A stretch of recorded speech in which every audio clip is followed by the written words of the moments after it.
Because I know the stereotypes about Native Americans, I want to make sure that I know what I'm talking about. I just try to do the best that I can presenting all Native Americans. Being a brown woman is really hard, especially in academics. You kind of have to prove yourself. To say that I'm not incompetent because I'm a woman, and I'm also not incompetent because I'm brown. In classes, I'm more quiet and just reserved, and I feel like, or at least in part because of these views as a woman, that I am more submissive and like more focused on the learning aspect. I always feel that when I do speak in public or around people in public, I always try to be professional because I am representing my people. Because I am both white and Native, I feel more comfortable with a more diverse group of people. Introducing myself in Navajo is that it's not something that I do very often. In fact, I don't think I've ever done it publicly ever before because I was never really around any other Navajo people, so that wasn't something that I really made a priority because I wasn't really aware of it. It's a lot of stereotyping. They see more of the drunken Indianness and not the intelligence behind being Native and what comes along with that. A very negative perspective of who we are and what we are. When you read history books, they talk about us like we don't exist anymore.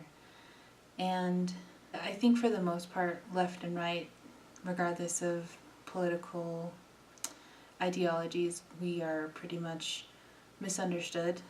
And I think it's also another thing for other natives to kind of bash on other natives based on how we're represented. I feel like there's a lot of issue also with the missing and murdered Indigenous women. There's not a lot of media that's talking about the issue today. There are many Native American women that are going missing every day.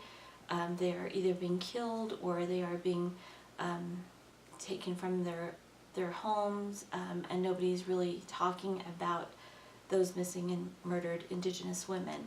So I have a son who is mixed. Me being Native American, his father was black. The family never accepted me. They never cared for me. They always, would put me down and say I wasn't ladylike. When he was killed, they tried to blame me, and they would even ask people if they were Comanche because I'm Comanche. The white never really accepted me as being white because I wasn't fully white. Native American never really accepted me because I was also not full Native American. If you are both, you are considered a mutt or half-breed, or sometimes you'd be called ghost. Being called those names and having both cultures that I wasn't accepted by both has maybe geared me towards other cultures. We had just finished watching a documentary about the Trail of Tears, and our professor, who wasn't really a good professor, he had everyone go around the room and talk about how they felt about the film, and it was just very generic. It was just like, oh, it was really sad, and that was it. And it just like went on to the next person. And then it came to this girl who always remained really shy, but she basically said that she wasn't sad because that's the same thing happened to white people because they were escaping religious persecution, and that natives have their life made for them because they can go to school for free and they don't pay taxes and they have free health care. And it was just a continuous ball of basically ignorance and just like blatant racism. So that day definitely changed my life because it showed me this dark and scary world that we live in and how important it is to treasure not only yourself but to take the time to learn about your culture. I lived in Cambodia for 3 years when I was growing up. Everyone kind of grouped up according to their nationality, And so it was really hard for me to like make friends and kind of fit in there because everyone would sit in their groups and then they'd talk in their like language. But being the minority there and being like, I don't really know how to connect with people because I'm not a part of their culture there. When you look at the clock tower, there are these plaques that say, happily clothed children, which is in reference to the boarding school that was once here.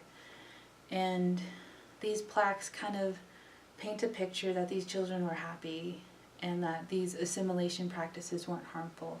Because if you understood what happened during the boarding school era, you had a lot of abuse, whether it was sexual, physical, emotional, and the effects of that are still being felt in the community.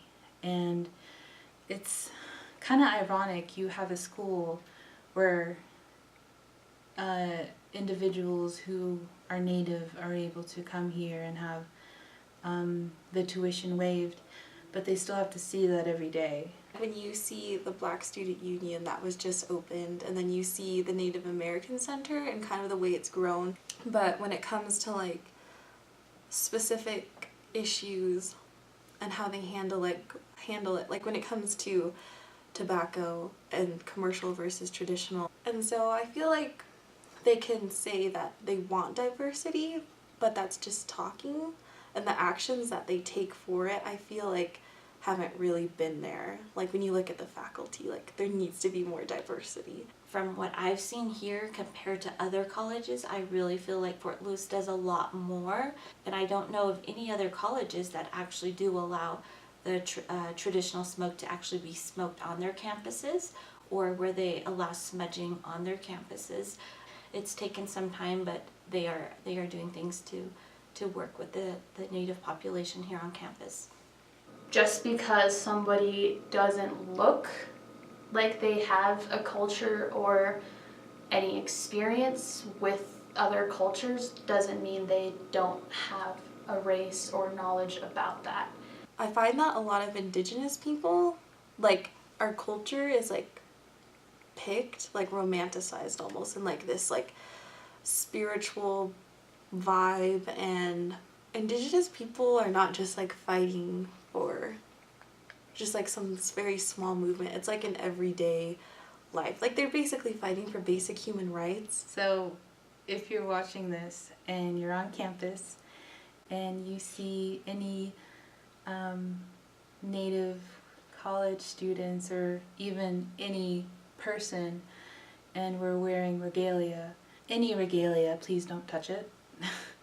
Please don't point at us. Please don't act like we're a walking museum and think that we're some kind of novelty or something to be displayed. I kind of refrain from wearing my moccasins, from wearing my skirts, from wearing any kind of jewelry because I don't want to be singled out.